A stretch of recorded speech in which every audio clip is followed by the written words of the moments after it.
because reaching citizenship, getting there, becomes that much harder.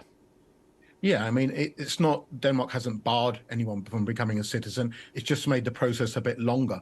And it's also said that if in the meantime your country is declared safe, then we can return you there. So Denmark gives their visas in 1 year or 2 years, and over a period of time, say, you don't get permanent residency for 8 years, you have to be working in that.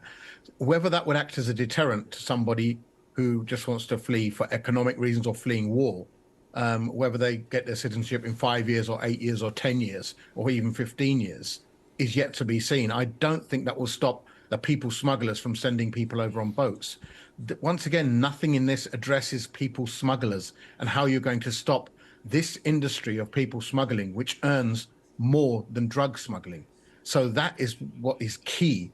Well, how are you going to deter a people smuggler from putting somebody on a boat or providing services of which there is a demand?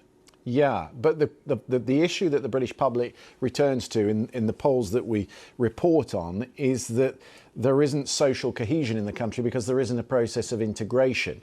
And it puts a focus on integration because there are so many demands made of those people who come. I mean, one of the things that's most interesting in the Danish system is that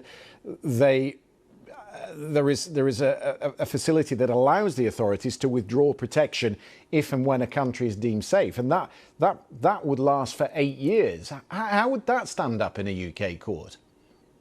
Yeah, I mean, that could possibly stand in a UK court and still not contravene the ECHR. However, Denmark also keen not to exit the ECHR. They are having conversations about it, but they're keen not to exit it. And the current strategy works around and works with the ECHR.